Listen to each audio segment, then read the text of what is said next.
Y en este caso, bueno, pues me toca hacer la presentación de Agustín García Ureta, catedrático de Derecho Administrativo. Voy a ser muy breve porque, obviamente, pues, bueno, es un perfil que es muy conocido en la casa, es catedrático de Derecho Administrativo de la Universidad del País Vasco, pero, además de eso, bueno, fue licenciado en Derecho por Deusto, doctor en Derecho por la Universidad de Exeter, en el Reino Unido.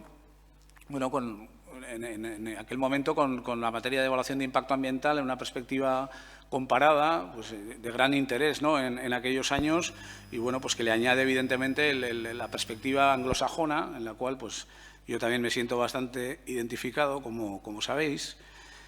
Pero bueno, que aparte de eso, que es lo que conocemos y un perfil pues realmente muy relevante a efectos de la Universidad del País Vasco, pues yo diría que a nivel europeo. O sea, es uno de los autores en materia de derecho ambiental más significativos en el ámbito europeo, con, en fin, publicaciones en prácticamente casi todos los temas, algunos realmente llamativos y muy sugerentes, ¿no? Pues, me acuerdo de algún artículo tuyo, incluso con referencia al tema de la caza del zorro en el Tribunal Europeo de Derechos Humanos, ¿no? Algún conflicto que hubo en el Reino Unido con referencia a esta cuestión, no solo desde la perspectiva ambiental, ¿no?, porque se abordaban muchas otras cuestiones, además del tema estrictamente ambiental, pero bueno, siempre yo creo que ha sido un autor, insisto, que es conocido también en el mundo anglosajón y que ha conseguido darle la vuelta a las cuestiones ambientales de una manera también bastante creativa.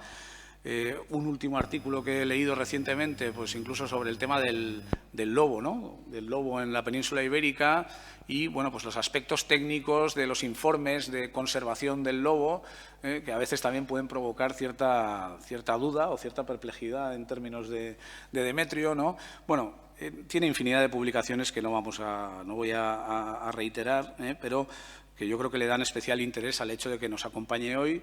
Bueno, obviamente es un catedrático de la casa, pero insisto que para nosotros es un placer que esté con nosotros. Beraz, eskerrik asko, eta zurea da hitza, aurrera, Agustín. Eskerrik asko, eta arratsalde on guztioi, eta eskerrik asko ere jardunaldi honetan parte hartzeko aukeragatik. Muchas gracias a todos los que estáis aquí presentes y los que nos estéis siguiendo por la red. Pues hoy creo que es obligado acordarse de Demetrio, y es verdad que yo empecé a dar clases en el máster de manera presencial. Demetrio además tenía un estilo pues muy peculiar, por decir algo, de actuar, pero también es verdad que Demetrio hacía una cosa que es lo que ha quedado, y era que le gustaba mucho organizar cosas. Y eso es muy importante porque, como se suele decir, las personas pasamos, las instituciones, las organizaciones, pues permanecen. Y yo creo que es muy importante.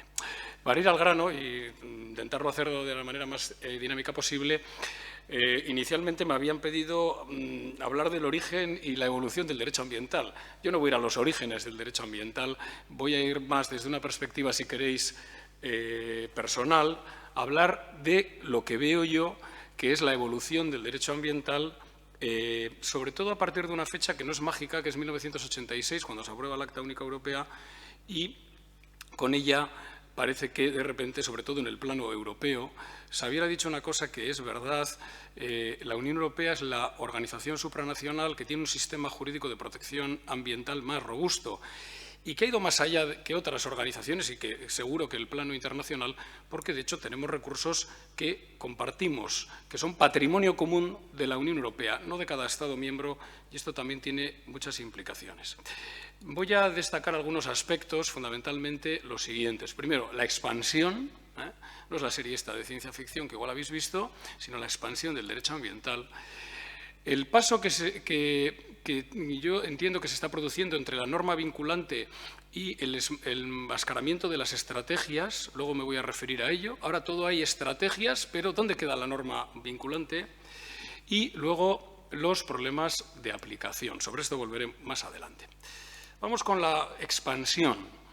La expansión del derecho ambiental, sobre todo, se produce a partir del año 1986 en Europa, no solo, porque en el plano internacional sí que se habían producido pues, muchas iniciativas, Y en esta expansión, pues creo que hay que destacar sobre todo la importancia de los principios, algo en lo que Demetrio siempre insistió.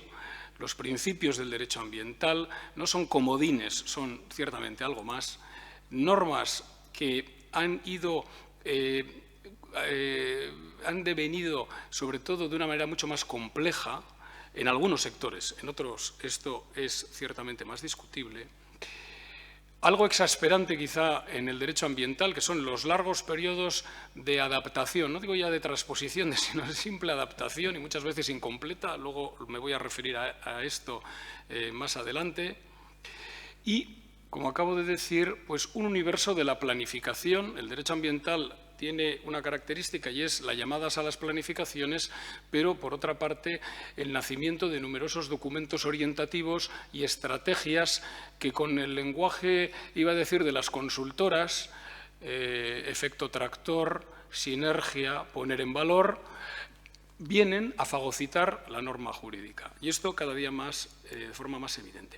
Y luego una dificultad importante que es calibrar qué es lo que estamos mejorando. Esto es muy difícil, luego lo voy a indicar con ejemplos propios de la Comisión Europea cuando reconoce abiertamente, eso sí, en notas a pie de página, en un documento, que no tiene ni idea de cómo se aplica la Directiva de Impacto Ambiental en el ámbito regional y local. Y una jurisprudencia muy importante, sobre todo del Tribunal de Justicia, que sin salirse de los carriles de su jurisdicción, ciertamente ha puesto en evidencia la importancia de las normas que el legislador europeo ha venido adoptando en los años de vida de lo que podemos decir una política robusta en materia ambiental. Los principios creo que sí son muy trascendentes cuando en el anterior artículo 130R, el actual 191 del Tratado de Funcionamiento, se condensan ahí, sobre todo, porque me voy a referir a ello, el principio de prevención, la precaución, la cautela y una aplicación mucho menos intensa, de hecho, ciertamente está pasando desapercibida, del principio de quien contamina paga, incluso habiendo una directiva del año 2004, una directiva de responsabilidad ambiental que quizá habría merecido mejor suerte. Luego indicaré algo sobre ello. Y luego también un redescubrimiento de un principio que la Comisión Europea lo redescubre, de repente, salido de una chistera, parece que es el de restauración, que lo ha incluido de una manera robusta en la Estrategia de Biodiversidad de 2030, otra estrategia. Por dar algunas pinceladas que creo que son importantes. Fijaos, en el ámbito de la evaluación de impacto ambiental, cuando se están haciendo afecciones a la Red Natura 2000, hay una sentencia del Tribunal de Justicia sobre unas autorizaciones para extraer berberechos, literalmente, en una zona de especial protección para las aves. Y cuando se plantea cuál es el criterio en virtud del cual hay que llevar a cabo la evaluación, pues en principio, porque haya efectos significativos, el Tribunal no habla de la certeza, porque en ciencia no hay certeza, más bien la única certeza es la incerteza, sino, en principio, la mera probabilidad de que pueda haber esos efectos significativos. Pero fijaos también cómo el principio de cautela se interna en la normativa europea. Ahí tenéis un reglamento en materia de productos fitosanitarios y la afección a las abejas. Damos por hecho que el fenómeno de la polinización, que afecta a buena parte de los cultivos de los cuales nos beneficiamos, pues precisamente facilita que la Comisión Europea pueda adoptar medidas más estrictas en materia de productos fitosanitarios, aun habiendo incertidumbre científica en este caso. Lo cual pues, supone ciertamente una aplicación de algo que está en los propios principios del derecho ambiental.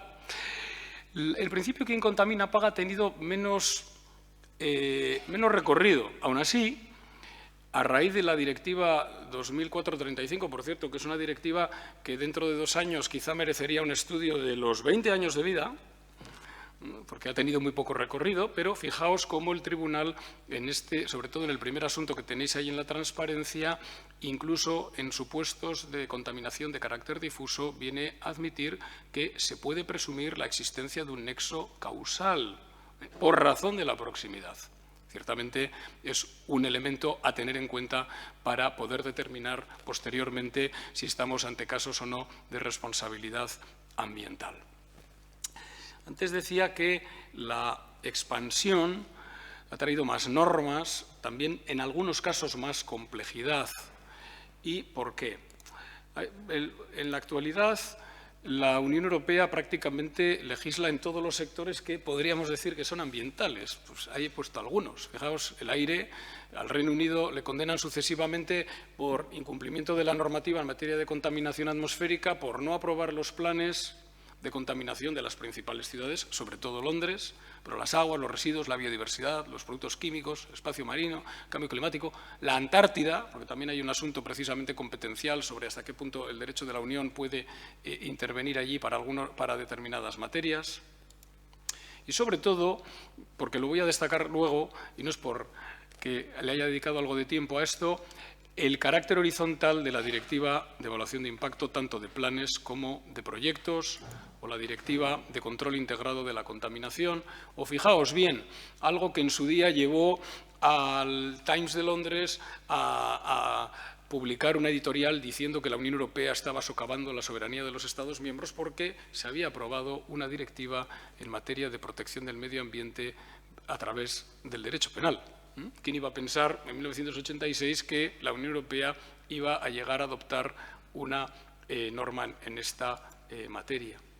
Y fijaos que en algunos sectores que al menos en el tratado todavía hoy están bajo la unanimidad de los Estados miembros, como es la ordenación del territorio, pues la Unión Europea, por la puerta de atrás, ya ha adoptado normas que evidentemente afectan al territorio de los Estados. Me estoy refiriendo a Natura 2000. En la península ibérica, el 27% del territorio del Estado, que se dice pronto, está sujeto a Natura 2000.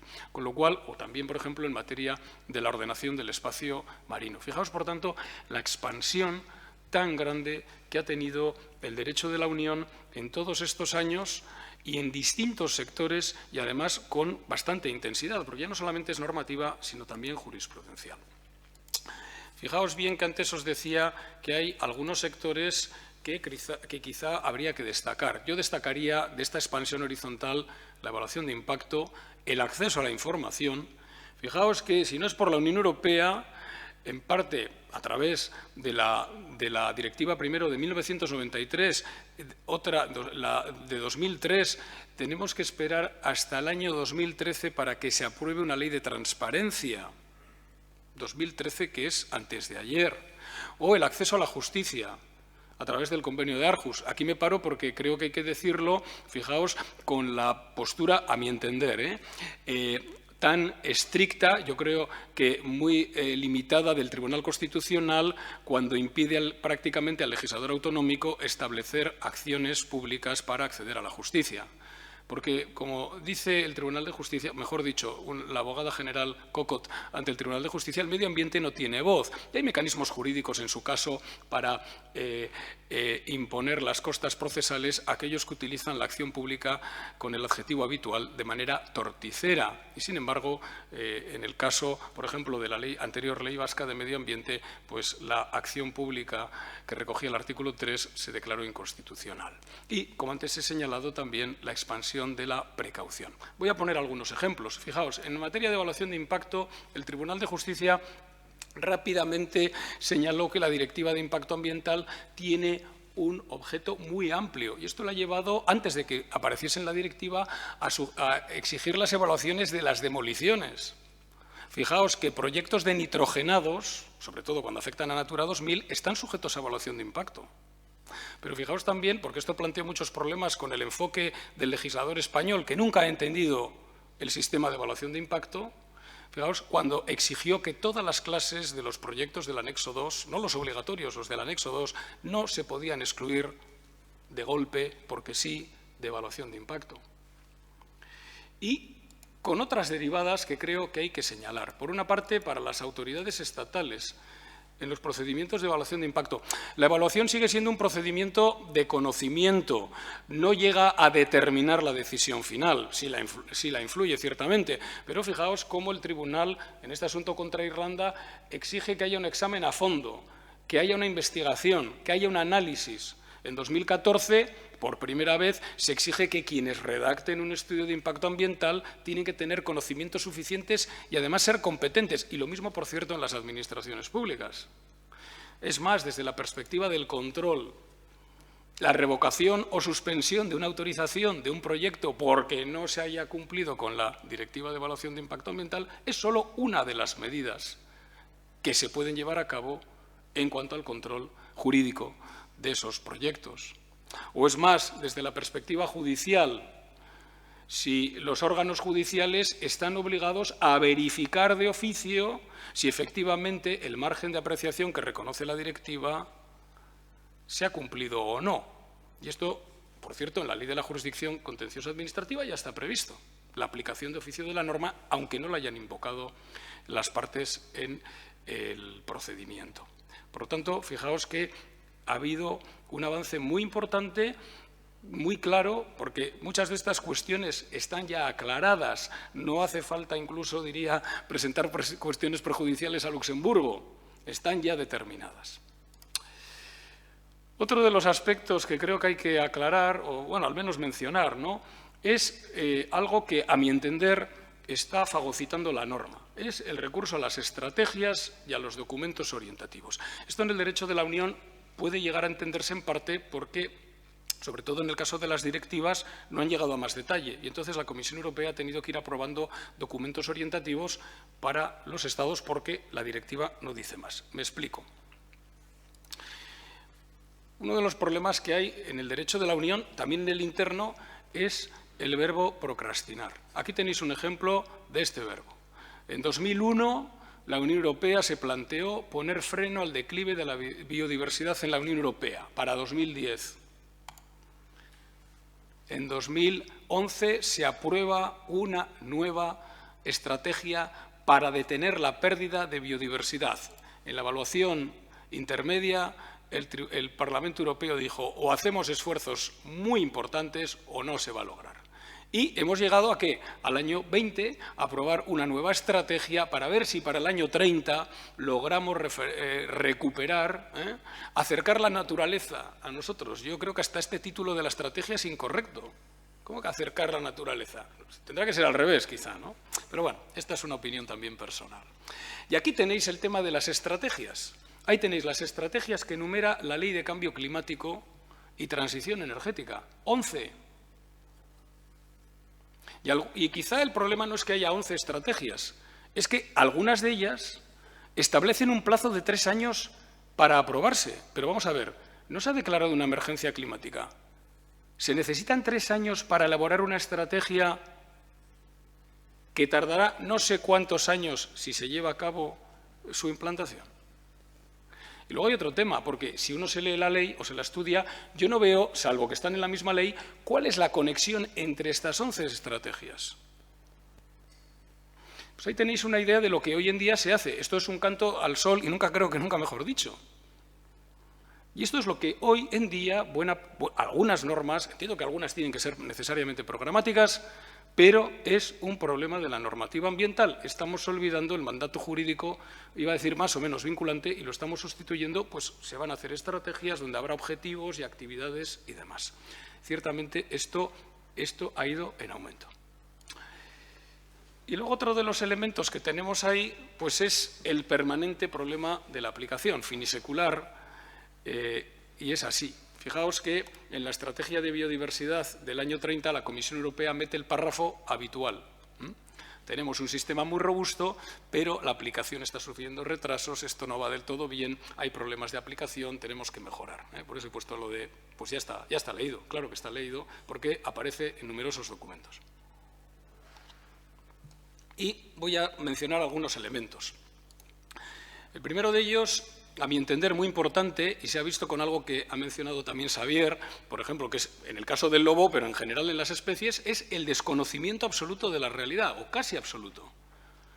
España, junto a Croacia, en el año 2017 tuvo el dudoso récord de tener los mayores niveles de desconocimiento del estado de conservación de hábitats y especies.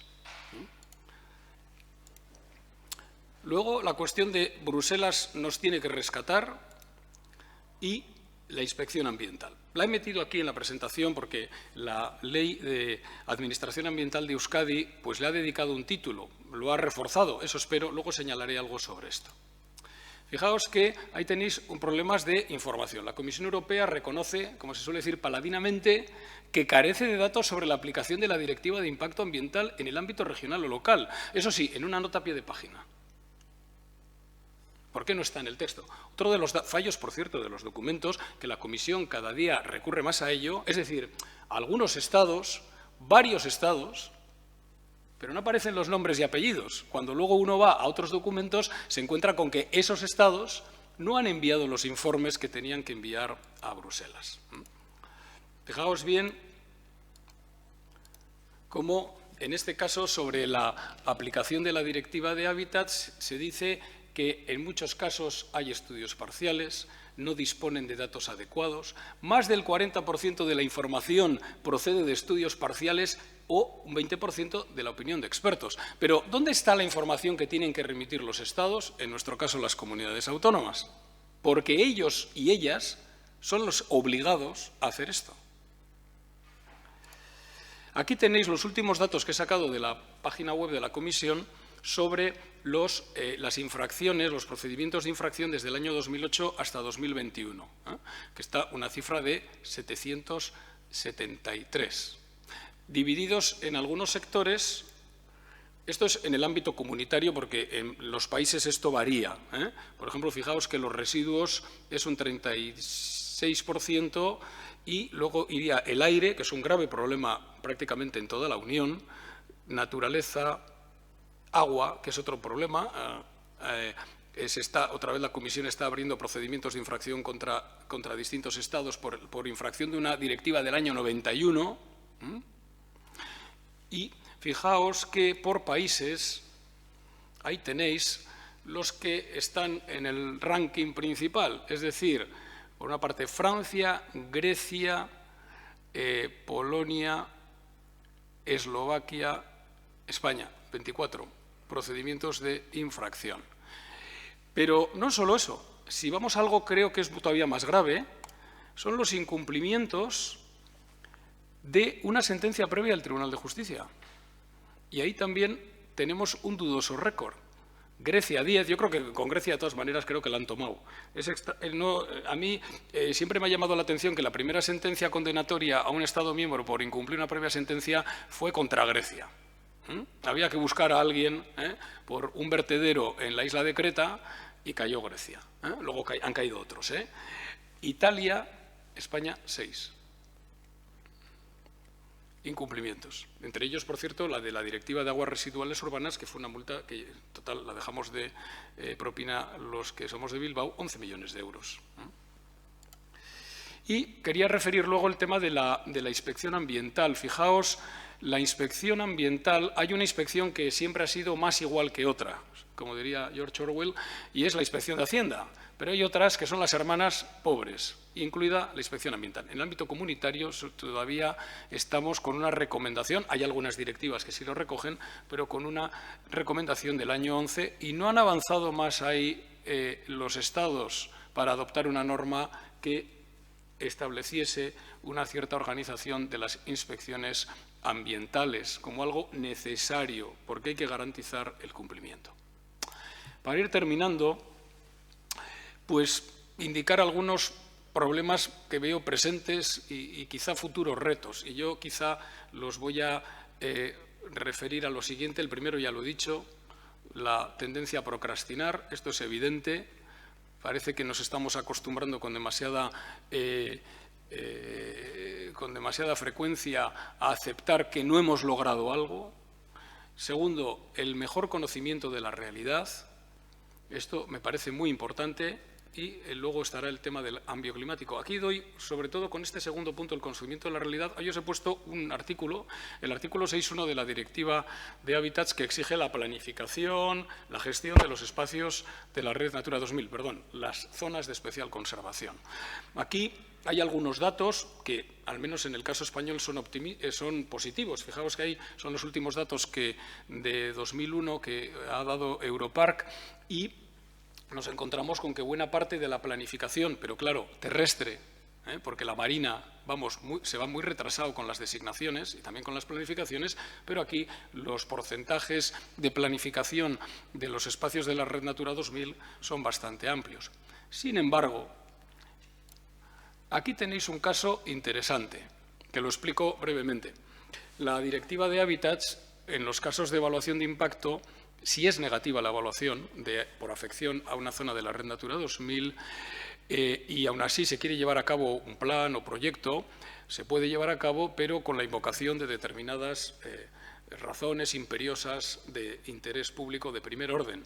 Cuando hay hábitats y especies prioritarios, hay que pedir un dictamen a Bruselas. He recopilado los datos de los dictámenes que están en la página web de la Comisión Europea desde 1995 al año 22. Fijaos bien, el 73% solo un Estado miembro. A mí esto me resulta, voy a quitar el adverbio altamente, me resulta un poco sospechoso. O todas las evaluaciones son positivas, o si hay evaluaciones negativas y se invocan estas habiendo hábitats prioritarios, no se solicita un dictamen a Bruselas. Tampoco he visto que la Comisión Europea haya movido un dedo para saber por qué estas cifras son así. De hecho, de planes no hay ni una solicitud de dictamen a Bruselas. De proyectos, ya veis, 23 proyectos, prácticamente la totalidad ha sido solamente Alemania. Y el último aspecto que quería referir, porque desde dos perspectivas, es el reto del cambio climático, y es un reto que afecta a todo, y voy a poner dos referencias. La primera de ellas, porque creo que tres cosas. La primera de ellas, porque creo que Europa es también muy responsable. Es cierto que tiene un sistema jurídico muy robusto también de protección en materia de cambio climático, el mercado de gases con efecto invernadero y demás. Pero fijaos los datos que aporta la propia Comisión Europea sobre los efectos externos del consumo en Europa, en cuanto a los productos que incentivan claramente la deforestación. De hecho, hay una propuesta que la tenéis ahí en la transparencia del año 21, precisamente con respecto a esto, que todavía, que yo sepa, no se ha aprobado. Pero no todo lo que reluce es oro en el ámbito de la Unión Europea, al menos en el ámbito o en el contexto de la lucha contra el cambio climático. El otro es un reto importante. Ahí tenéis las cifras que tendrá que cumplir, si llega a ello, o tendrán que cumplir los Estados miembros con respecto a la estrategia de biodiversidad hasta 2030, en cuanto a la superficie protegida, porque hay un objetivo de que el 30% esté protegido de distintas maneras, por Natura 2000, por las categorías estatales, pero fijaos, por ejemplo, que el porcentaje en el ámbito marino es muy importante, el 19%, y de todo ese 30%, el 10% tendrá que estar estrictamente protegido. Esto no es tan sencillo porque fijaos que las áreas protegidas en la Unión Europea son pequeñas, pues por las características que tiene el territorio de la Unión, y fijaos porque la propia Comisión Europea pues ya viene a decir que, bien, protección estricta, pues habrá que intentar buscar un criterio de que aquello no se vaya a ver alterado. Lo veo difícil que las categorías de la Unión Internacional de Conservación de la Naturaleza, los porcentajes son muy reducidos en Europa y tenéis las dos categorías más estrictas, se puedan llegar a cumplir. Pero hay un aspecto que quería también referir y es el tema urbano, ya que ha salido. Aquí la Unión Europea parece que se ha parado a las puertas de las ciudades. Y fijaos que el 70% de la población somos urbanitas, yo también lo admito. Y esto puede ser porque tanto la ordenación del territorio como el uso del suelo, de hecho no hay una norma urbanística europea, no se ha aprobado porque está sujeto a la unanimidad de los Estados. Pero por la puerta de atrás, fijaos, Natura 2000 otra vez, 11.000 espacios están dentro o parcialmente de los núcleos urbanos. Cáceres tiene una zona de especial protección de las aves en el núcleo urbano.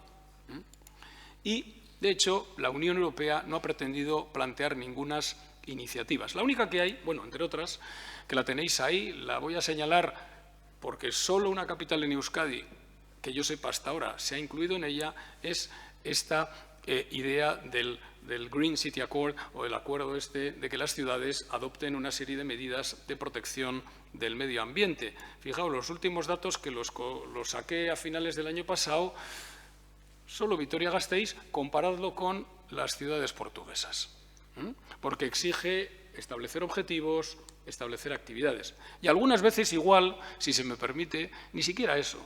Posiblemente coger papel y boli, ir por las ciudades para ver cuántos huecos en nuestras ciudades pueden albergar un árbol que en su vida útil puede absorber 1 tonelada de CO2 y que igual no se necesitan ni grandes estrategias ni grandes planificaciones, sino simplemente ir a la acción.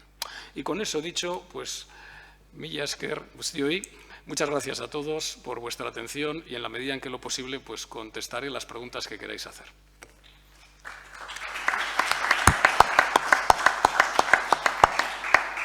Vale, eskerrik asko zuri, Agustín.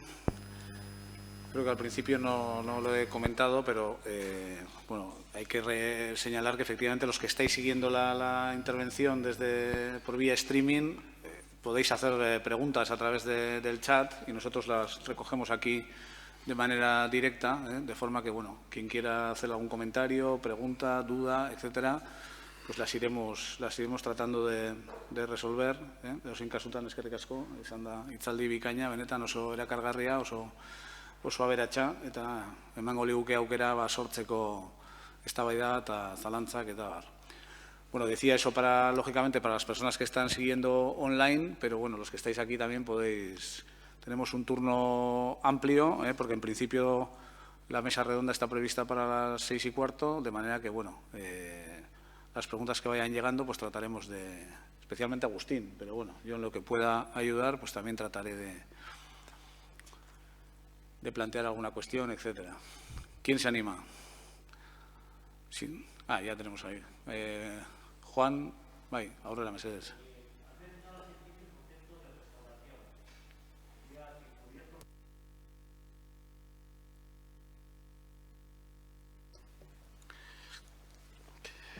A ver, el concepto de restauración está al menos en una norma desde el año 79 y pasa por restaurar, recrear biotopos protegidos, biotopos destruidos.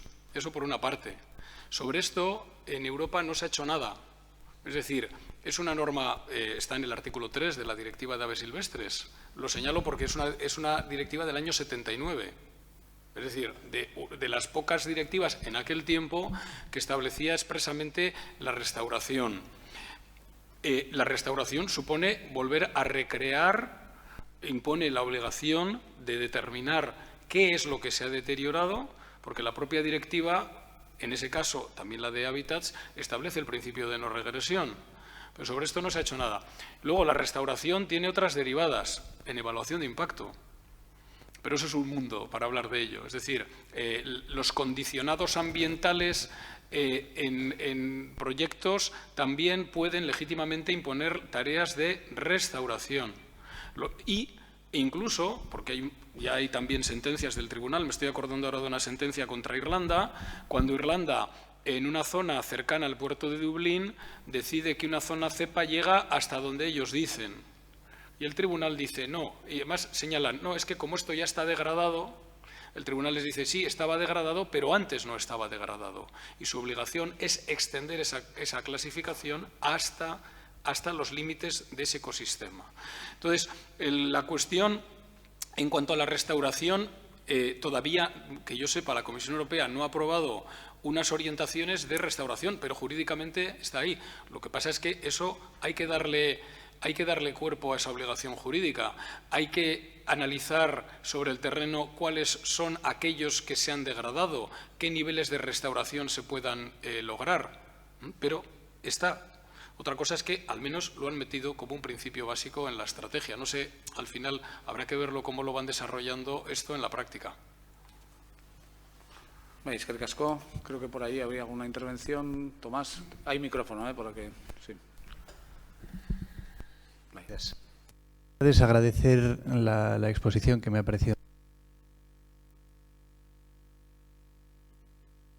La la posibilidad de que a través de la acción pública que sí que está considerada en el urbanismo, está recogida legislativamente, pudiera suplirse esas lagunas a las que hacía relación el profesor García Ureta de la acción pública en cuanto a las acciones puramente medioambientales, ¿no? A través de la búsqueda del cumplimiento de la normativa de ordenación territorial, en nuestro caso, y de los planes y de la ordenación, del resto de ordenación urbanística. Gracias. Pues el problema que le veo a eso son las capas que cubre cada sector normativo. Y entonces, no sé, a través del urbanismo sí que se pueden plantear medidas de protección, pero creo que no llega a todo. Es decir, hay otros muchos sectores de lo ambiental que no están cubiertos por el urbanismo. Entonces ahí le veo un defecto.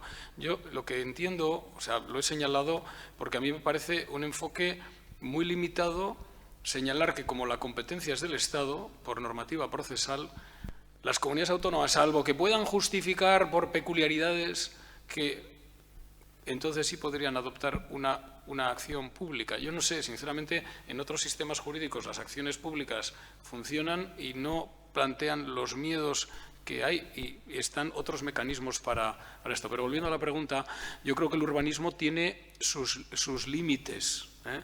Hombre, habría que, pero no me corresponde a mí, ¿no? Habría quizá al hacer una jornada sobre analizar mejor la relación entre el urbanismo y el medio ambiente, porque el urbanismo ha tenido una gran preeminencia, ahora creo que está o ha estado por varios motivos más de capa caída, pero yo creo que la acción pública en el urbanismo no llegaría a abarcar aspectos pues, tan esenciales, por ejemplo, como la calidad del aire, la calidad del agua, la propia biodiversidad, la protección de las especies. Yo creo que ahí el urbanismo tiene un ámbito, yo no lo voy a negar, pero creo que no sería una especie de primo de zumosol que a través de la acción pública llegase a esos ámbitos, o al menos esa es mi opinión. Eskerrik asko. ¿Más preguntas? ¿Alguna cuestión adicional? Si no, aprovechando que estás aquí, pues igual te pregunto yo alguna cosita, ¿o qué? No, bueno, hay una cosa que a mí últimamente, yo creo que a mí y a bastantes personas nos viene preocupando, ¿no? En materia sancionadora, y en materia sancionadora, claro, pues lógicamente está también no solamente el derecho administrativo puro y duro, ¿no? Sino que en ocasiones interviene la jurisdicción penal en cuestiones relativas al medio ambiente. Entonces, bueno, sería un poco conocer tu punto de vista, en la medida en que sea posible, ¿no? sobre la aplicación que hay en la actualidad del principio non bis in idem, ¿no? En materia sancionadora y, en su caso, si es factible ligarlo con la cuestión penal, que yo creo que luego seguramente en el debate saldrá, porque hay como mínimo un penalista que va a tomar parte en ese debate, ¿no? Pero en el sentido de que, claro, en la medida en que hay una división bastante relevante de las competencias ambientales, ¿no? Y hay muchas administraciones que actúan en materia de medio ambiente, pues en ocasiones puede ser una empresa o, en fin, o algún operador económico o un caserío o quien sea en una obra, pues que se produce un vertido, ¿no? Y, claro, lógicamente, pues surge la potestad sancionadora de la administración que se ejerce, pero en ocasiones se ejerce una vez, 2 veces o hasta 3 veces, ¿no? Cosa que, bueno, yo creo que plantea algunos problemas, ¿no? O sea, ¿en qué medida es posible armonizar esa garantía del non bis in idem, que también tiene sus limitaciones y hay una cierta jurisprudencia que tiene sus vaivenes, ¿no? sobre esta materia, para evitar que se produzca la doble sanción o incluso la triple sanción por un mismo hecho, ¿no? Porque, vamos, yo he visto situaciones en las cuales se produce la doble sanción o la triple sanción. ¿Por qué? Porque aunque sean los mismos hechos, ¿no? Y los mismos protagonistas, bueno, pues luego la jurisprudencia en ocasiones dice que si el fundamento es diferente en la sanción, cabe la doble sanción, ¿no? Y yo creo que esto, desde el punto de vista de las garantías, plantea ciertas dudas. Ya si es en lo penal, todavía me plantearía más dudas, ¿no? De manera que una empresa o un operador, quien sea, pues se puede encontrar en una ocasión con una sanción por parte del Departamento de Aguas, me da igual de la administración que sea, y 20 días después otra sanción del Departamento de Pesca, porque igual es una infracción que ha afectado a determinadas especies, ¿no? Y la motivación de la sanción, en ocasiones, para un juez puede ser diferente. Una es la protección del cauce y otra es la protección de la especie X, ¿no? Cosa que yo creo que es un terreno un poco resbaladizo, pero bueno, no sé, es un poco ver qué dudas te plantea a ti esa cuestión, porque es algo bastante recurrente últimamente, ¿no? Bueno, pues gracias por la preguntita, porque vaya pregunta. A ver, es que ahí hay diferentes cuestiones y yo no sé si estoy en condiciones de dar una respuesta sintética. Vamos a ver. En non bis in idem hay, si lo diseccionamos, hechos, sujeto y fundamento, inicialmente. La primera cuestión son los hechos. Y la segunda, básica, es el fundamento. Y en el fundamento sí que es cierto que sí que se puede producir la doble punición. El tema está en la justificación del fundamento, porque en ocasiones yo creo que los fundamentos se encuentran muy pegados entre sí. De hecho, en la ley vasca, por ejemplo, de potestad sancionadora, la ley 1998, ya está recogida esta cuestión en cuanto al principio non bis in idem, ¿no? Es decir, que si son tan próximos, pues en este caso no haya la doble punición. Luego hay otro problema que creo que tampoco se está resolviendo claramente. El otro día estuve leyendo una sentencia del Tribunal de Justicia de la Unión Europea que no tiene que ver con medio ambiente, sino que tiene que ver con sanciones en materia del derecho a la competencia. Y entonces, ya solo entender las conclusiones del abogado general que examina toda la jurisprudencia del Tribunal Europeo, porque el Tribunal Europeo llega a permitir que pueda haber los dobles procedimientos si tienen conexión entre ellos, pues hace todavía mucho más complicada la aplicación del principio. O sea, en cuanto no porque no se aplique, sino porque en qué condiciones es o no invocable el non bis. Yo creo que es una de las dificultades que creo que plantea este principio. Es decir, claro, nos podemos encontrar con distintos fundamentos por bienes jurídicos que se protejan, porque teórica y prácticamente las normas van a proteger ese bien desde diferentes perspectivas. Y si añadimos a eso, porque ya para complicar un poquito más, la aplicación de la Ley de Responsabilidad Ambiental, que expresamente dice que es con independencia de, pues el galimatías yo creo que es importante. Yo creo que es mejor ir aunque tiene el problema, la pega, el talón de Aquiles que tú planteas, yo creo que hay que ir a la regla básica de hecho, sujeto y fundamento. La discusión, en primer lugar, siempre los hechos. A mí no me gusta mucho esa frase que dice el Tribunal de Justicia de que el Tribunal Supremo, los hechos son tal y como la realidad los exterioriza. Dice mejor el Tribunal Europeo, el Tribunal de Justicia de la Unión Europea, en un caso en Mantelo, dice los hechos son algo físico que no depende de ninguna interpretación jurídica. Y a partir de ahí discutir el fundamento. Luego hay otra cosa que añadiría. Yo no soy muy amigo de la aplicación de lo penal. Si analizamos las normas administrativas y los cuadros de infracciones que hay, es que son extensísimos. Y algunos de ellos tienen gravísimos problemas de interpretación. Voy a poner alguno de ellos. ¿Cuándo entendemos que se ha producido un daño deliberado a una especie? ¿Qué es deliberado?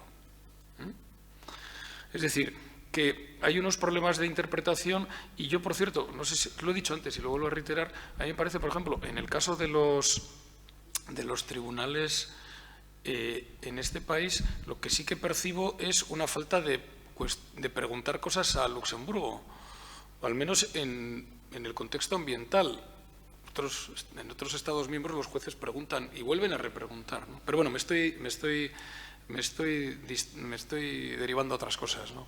Es lo que te diría yo sobre este tema, pero creo que todavía, a mi entender, y porque es así, creo que el principio non bis in idem es un principio que existe, pero cuya concreción, definición, estabilidad, yo todavía no la veo en la jurisprudencia. Eskerrik asko. Bai, Carlos, aurrera.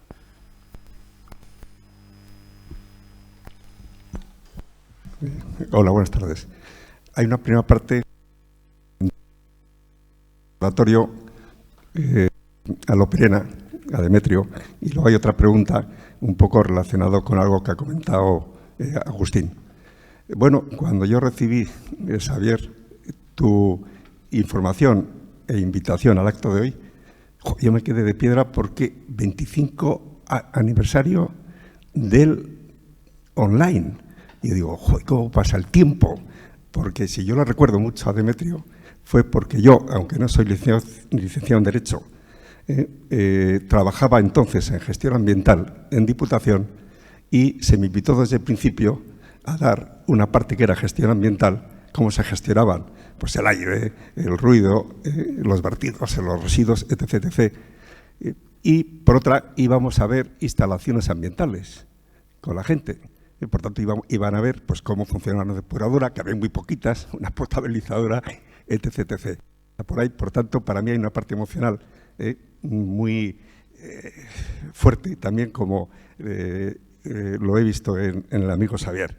Luego hay una segunda, que, claro, cuando hablabas, Agustín, de incumplimiento a nivel de calidad del aire de Inglaterra y de posibles infracciones que a veces ni llegan a producirse las infracciones, cuidado.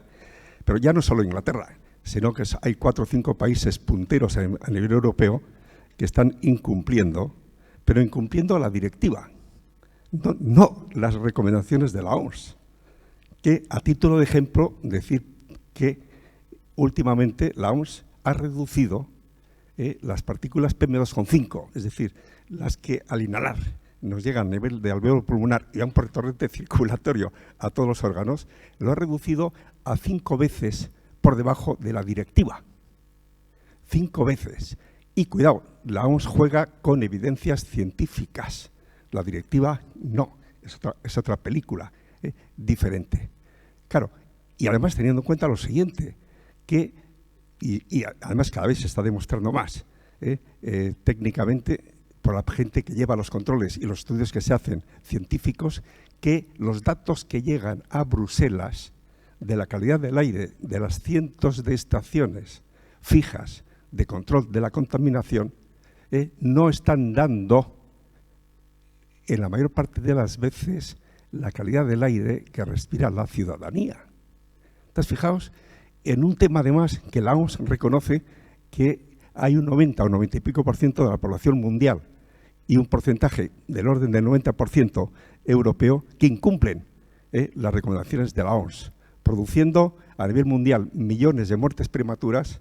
A nivel europeo parece ser que cerca de 500.000 de muertes prematuras y un montón de enfermedades, ¿no? Entonces, en ese sentido, quiero decir que, aunque estamos muy avanzados en Europa en relación al resto del mundo, y teniendo en cuenta ya no solamente el tema de la salud de la población, sino, cuidado, muy importante, los gases de efecto invernadero de la producción del cambio climático, fijaos qué lejos estamos en nuestro entorno europeo para acercarnos a esos objetivos, ¿no?, del 2050 o 2100.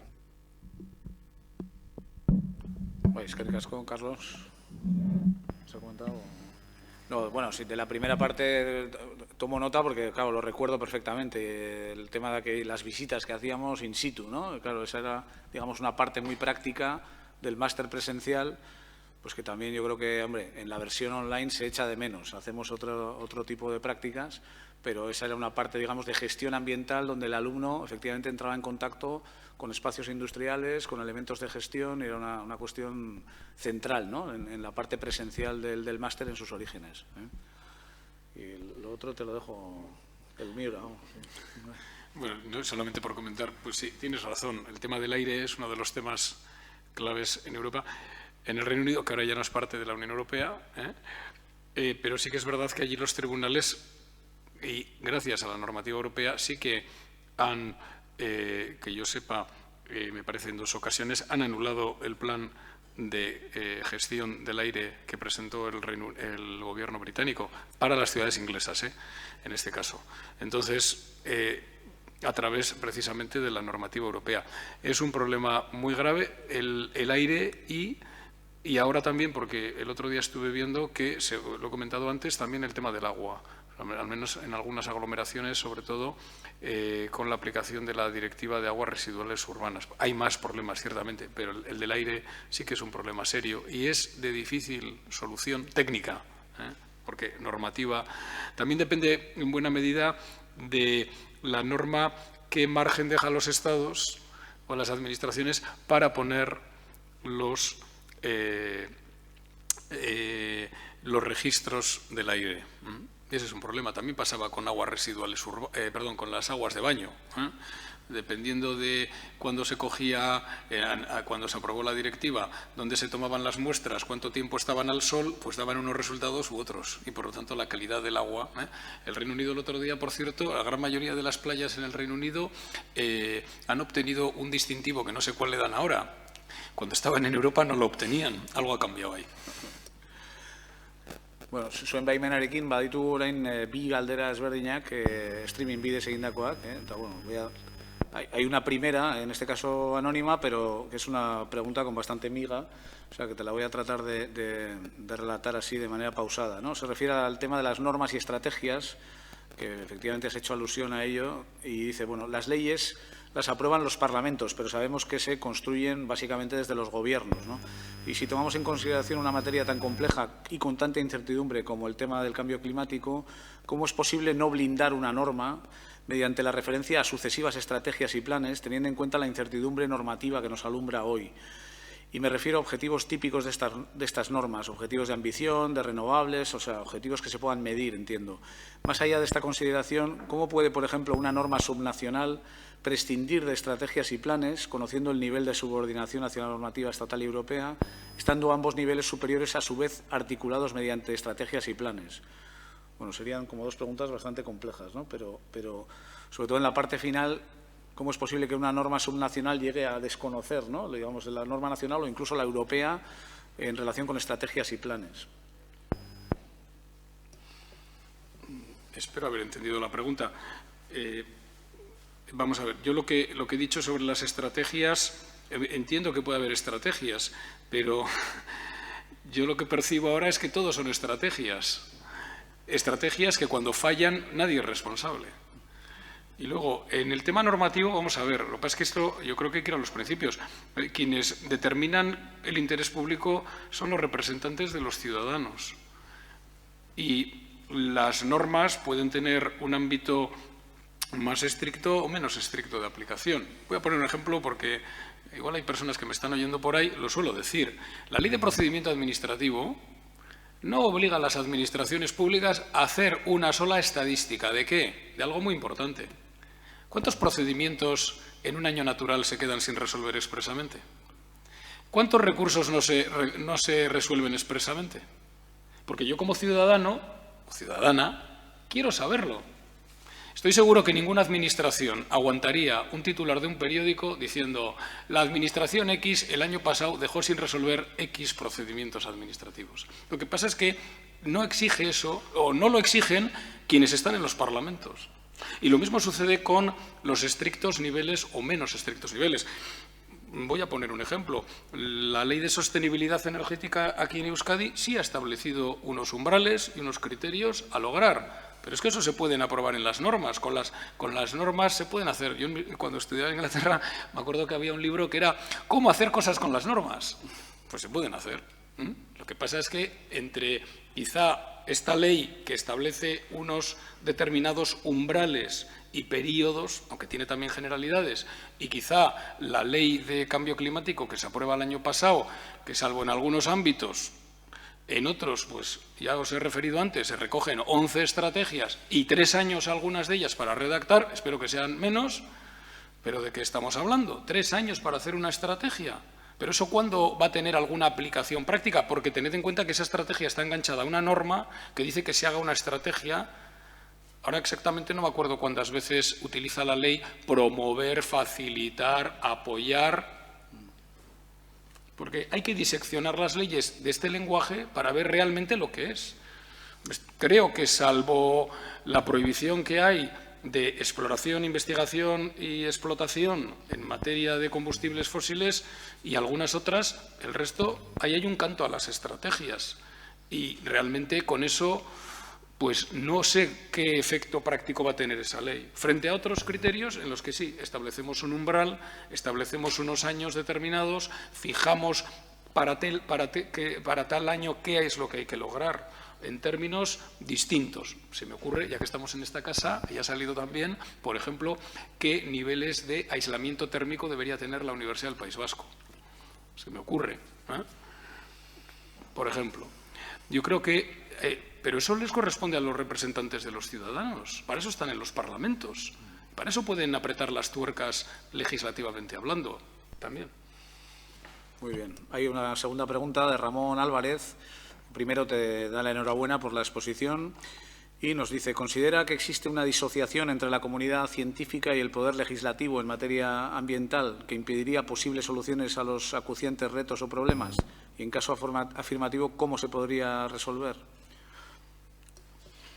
Bueno, es afirmativo, en mi opinión, en dos ámbitos, con el poder político y con los académicos. Y una de las cosas que percibo es que vivimos en mundos paralelos. Yo también soy responsable, ¿eh? Está claro. Es decir, vivimos en mundos paralelos porque hablas con científicos y no tienen mucha idea de nuestro mundo y nosotros del de ello, que dependemos también. Yo una cosa, al menos en los últimos años, que intento hacer cada día más es irme a ver qué dicen los científicos. Porque creo que vivimos en mundos paralelos y eso es cierto. Los gobiernos tienen mucha información. Yo, como no trabajo en ningún gobierno, a Dios gracias, pues supongo que con esa información harán cosas. Pero me da la impresión de que los científicos no tienen eco en el mundo político. Tampoco lo tienen, creo, en los medios de información muchas veces. Me estoy acordando que estuve en Dinamarca cuando hubo una conferencia internacional sobre el cambio climático y lo primero que dijo la organizadora a los periodistas era que escuchasen más a los científicos. Por lo tanto, veo que pues, vivimos en mundos paralelos, y algunos otros en dimensiones espacio-tiempo completamente distintas a las nuestras. Es que ricasco. ¿Algo más? Sí, Tomás. Hay micrófono, Tomás. Arratsaldeon. Demetrio Laverona está presente y precisamente como homenaje a su condición de pirenaico del Valle de Aezkoa, voy a hacer la siguiente pregunta. Cuando se estaba hablando antes del concepto de restauración, quisiera preguntar si se puede establecer alguna relación de restauración con términos que hoy en día se oyen, están de moda, como el vaciamiento, el despoblamiento, el abandono de los territorios.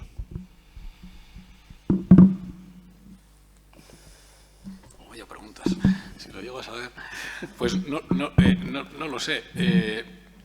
Yo creo que la restauración no va tanto por el abandono. Algunos sí, es decir, antes lo he indicado, he referido ahí algunos datos sobre las dimensiones que tienen espacios protegidos en Europa. Claro, nosotros no somos el sistema norteamericano de un parque nacional que es tierra de nadie.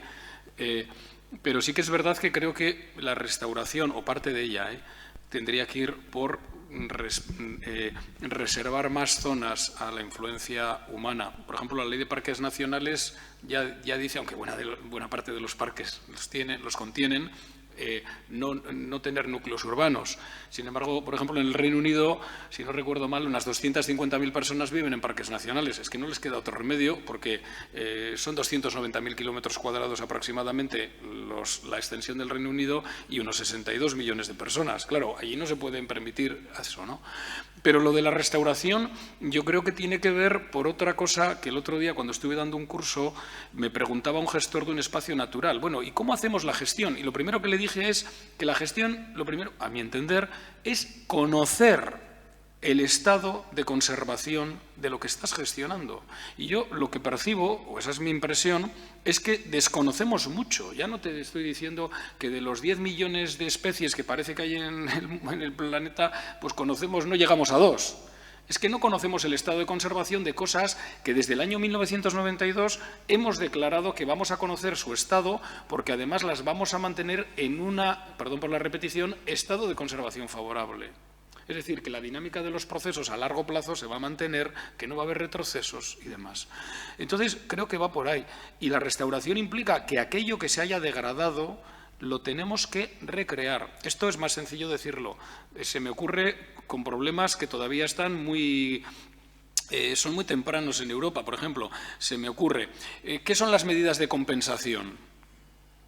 La compensación permite que podamos, no voy a utilizar este lenguaje de destruir, podemos realizar actuaciones con efectos ambientales significativos porque a fin de cuentas compensamos.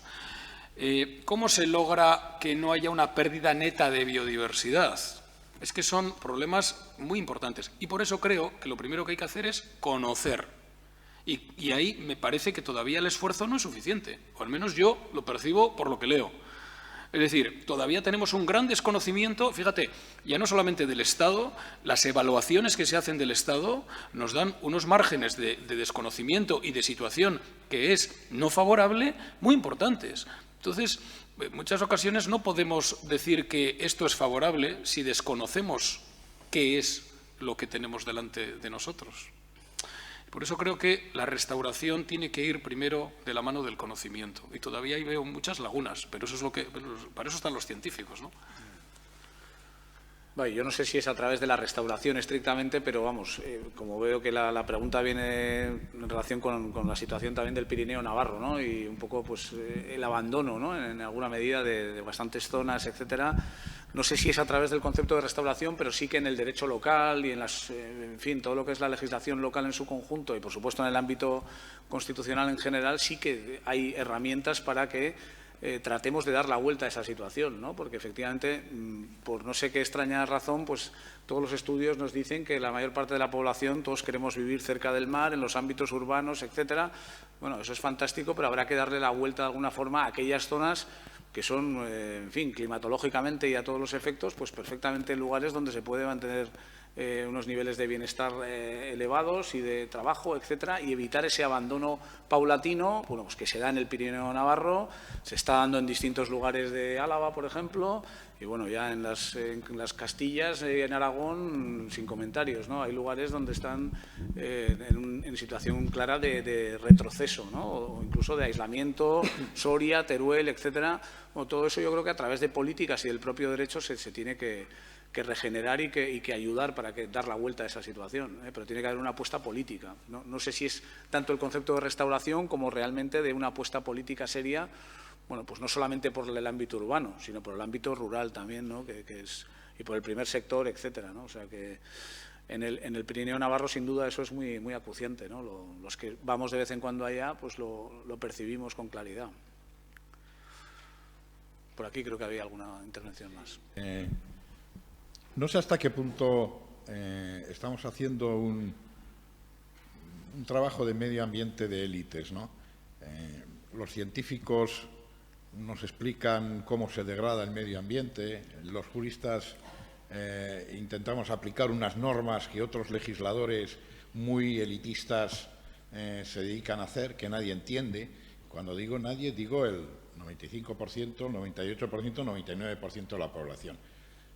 Luego hay unas élites políticas identificadas con determinados arcos parlamentarios, arcos ideológicos, que empujan, hablando de no sé qué medio ambiente, muchas veces parecen dioramas de museo, no tocar, no mirar, cuidado que se estropea, olvidándose de que la humanidad no somos marcianos, que acabamos de llegar, que la humanidad, los hombres, pertenecemos al medio ambiente como los leones o como los atunes.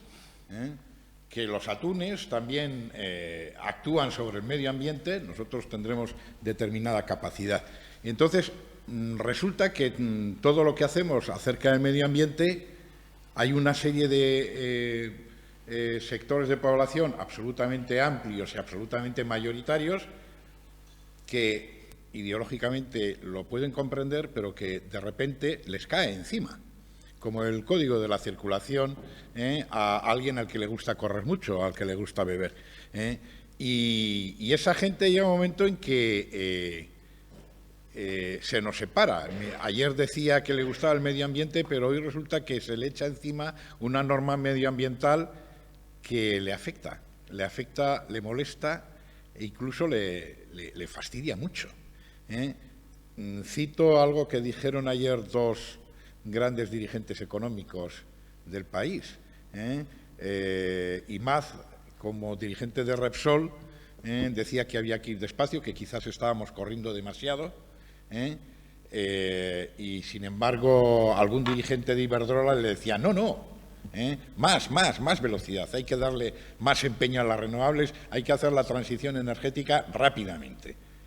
Y en medio estamos los que pagamos la luz carísima, o los que pagamos la gasolina carísima, o los que igual nos racionan el gas, o los que por cualquier razón nos dicen que no podemos construir la casa de esta forma, o los que nos, yo qué sé, cualquier cosa, un casero, al que le dicen tú no puedes tirar la chimorra al Prado, porque del Prado va al río y me contamina todo el río, y al final los índices de contaminación del río son una verdadera locura. Claro, dice, si yo he estado toda la vida haciendo esto, bueno, pues ¿hasta qué punto al final el medio ambiente, la lucha por el medio ambiente, el concepto de medio ambiente que tenemos nosotros no es demasiado elitista?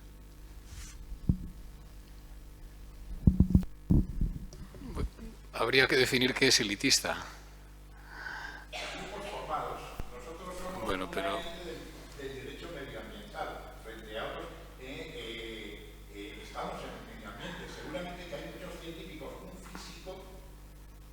físico, yo qué sé, que trabaje, seguramente no se identificará con el medio ambiente, no es una élite del conocimiento, aunque sea una élite científica, no es una élite del conocimiento medioambiental. Al final, todos nosotros dictamos normas, ejecutamos normas, hacemos cumplir normas para la mayoría, normas que, aunque la mayoría esté ideológicamente con la idea general de que el medio ambiente hay que defenderlo, luego cogen y dicen, sí, pero así, porque claro, al final chocan con la realidad de que la normativa de protección del medio ambiente es molesta. Por ejemplo, voy a poner un ejemplo muy claro. Hemos hablado de urbanismo. ¿Cuál es el urbanismo más adecuado para proteger el medio ambiente? Dos ideas. Llegará uno y dirá, los rascacielos, la gente concentrada, ocupando el mínimo espacio posible, influyen lo mínimo sobre el medio ambiente. Luego llegan tipos como yo y dicen, no, la población dispersa. Porque donde haces una ciudad concentrada, la vida natural desaparece. Sin embargo, en un urbanismo disperso, la vida natural sigue viviendo. Luego te llega el contrario de los rascacielos y te dice, pero para realizar un urbanismo disperso, necesitas unos transportes públicos contaminantes, necesitas urbanizar muchísimo, necesitas una serie de redes. Y ahora llega uno como yo, que está en contra del rascacielos, y dice, sí, pero la ciudad concentrada de alta densidad genera círculos de destrucción muy lejos de la propia ciudad, y ese medio ambiente que puedes recuperar está ya muy lejos de la ciudad. Ciudades salvajes como, por ejemplo, yo que sé, Nueva York, generan una influencia perniciosa en el medio ambiente en decenas de kilómetros a su alrededor, decenas y decenas, en las que el medio ambiente ya no va a volver a ser en la vida, por mucho que se quieran. Ya los bosques no son. Y eso que soy un gran admirador de Nueva York, porque adoro Central Park. Menuda narices para hacer un parque de semejante tamaño en medio de la ciudad, que el metro cuadrado es muy caro. Pero claro, ahí tenemos dos élites. Si yo soy de uno o de otro lado, yo veré la realidad medioambiental de una forma muy diferente. Al final es una élite la que va a imponer un modelo. Aquí está impuesto un modelo. En el País Vasco tenemos impuesto un modelo, que es el modelo concentrado, a pesar de que el modelo tradicional es el modelo disperso. Aquí para hacer una ciudad en bajo, complicado. Imaginemos una ciudad de chalets. ¿Cómo hacemos en Guipúzcoa una ciudad de chalets? una ciudad tipo americano. Aquí todas las ciudades son así. En Amara, en la parte vieja son de 6 pisos, el ensanche son de 6 pisos, en Amara son de 10 pisos. Y ya empezamos a construir de 20 pisos de altura.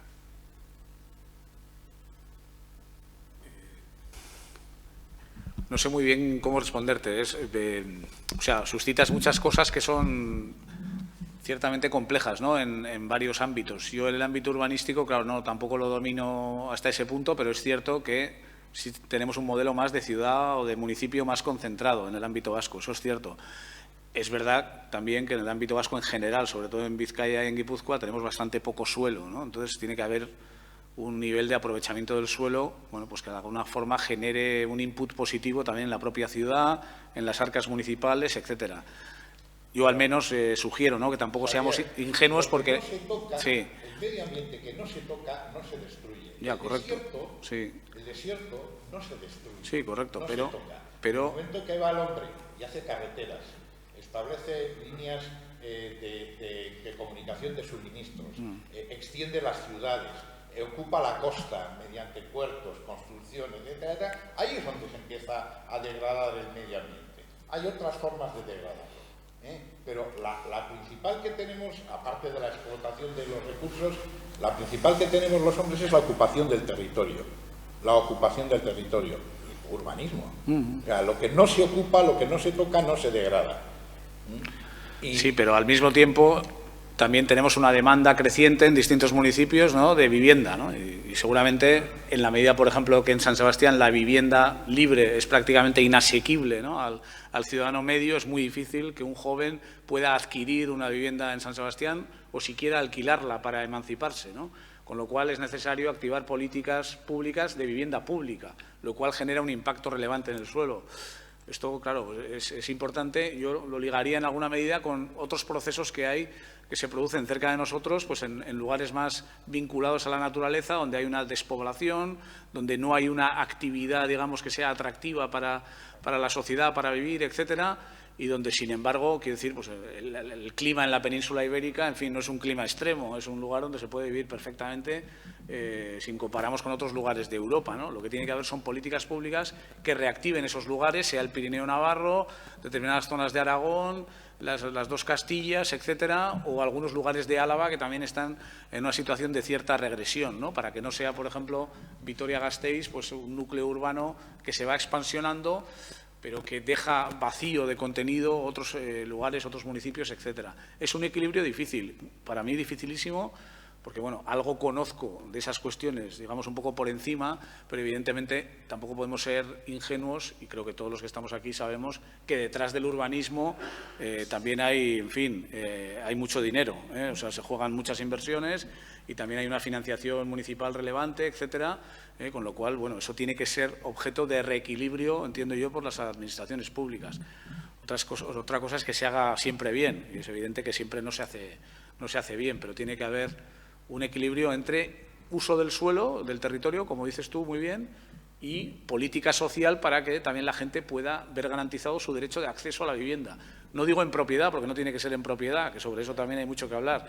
Sobre el derecho a la vivienda en propiedad es una cosa muy peninsular, pero no tiene por qué ser así, En Europa la gente no vive necesariamente en propiedad. Y, bueno, yo creo que ahí tenemos mucho de lo que aprender, ¿no? Sí. Carlos.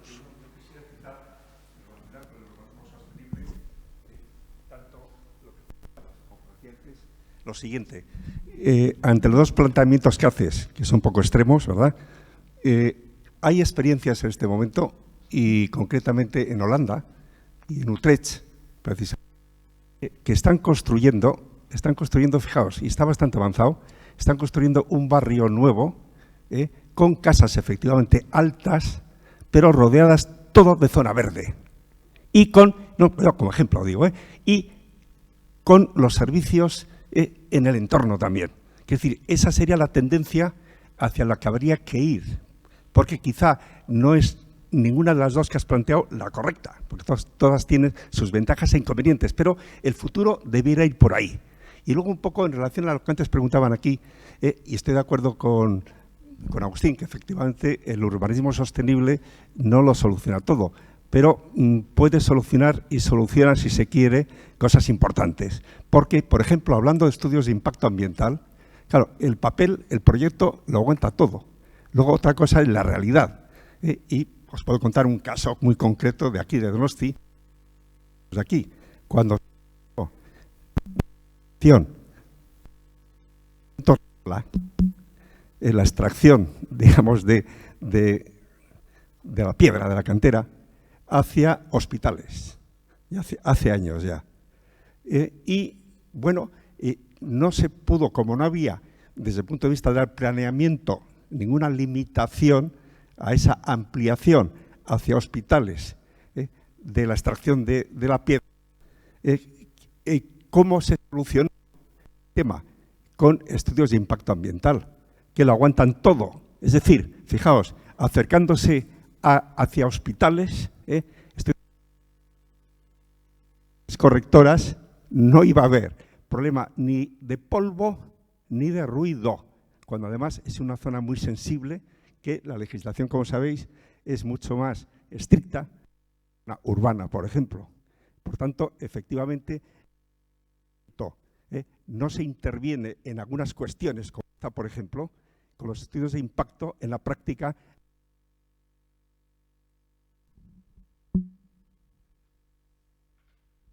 Yo quería comentar alguna cuestión, empezando por el concepto de élite.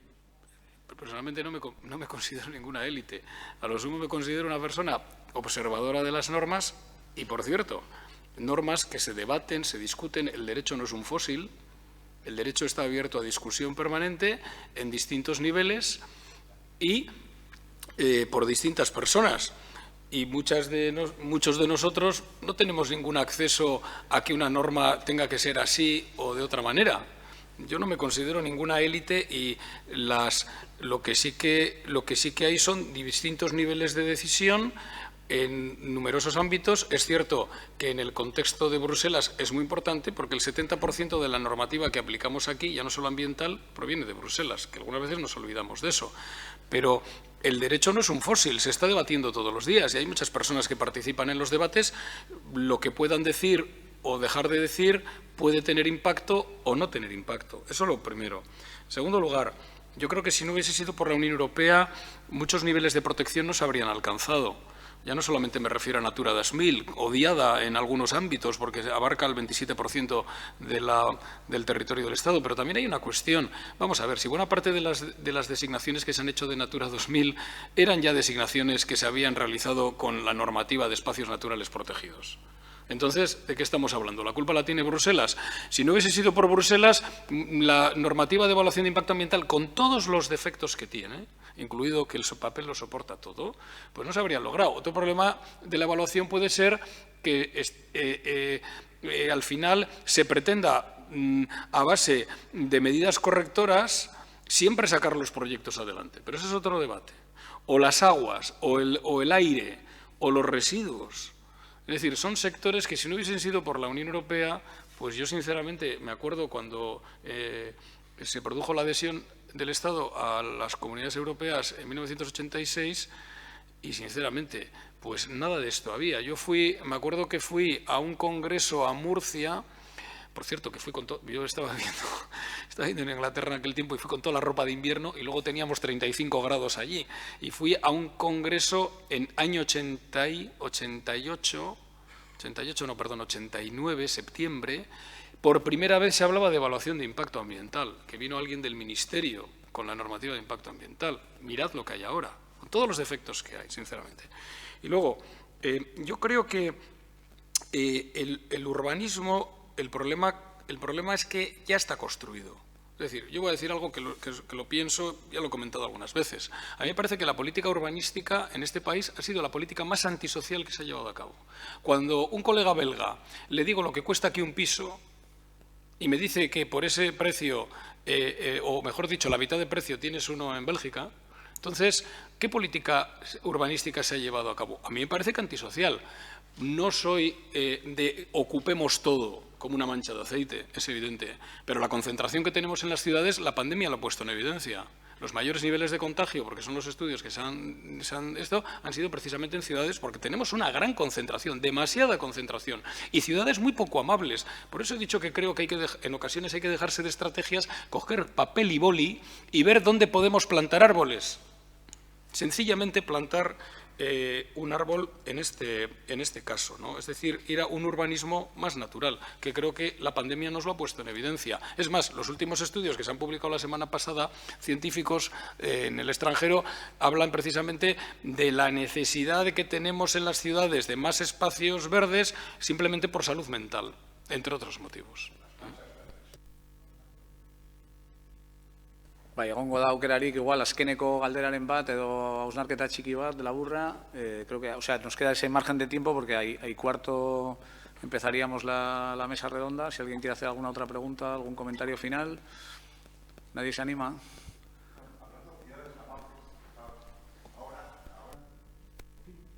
Parece que en España y en Euskadi y en Donosti incluso se empieza a permitir terres el que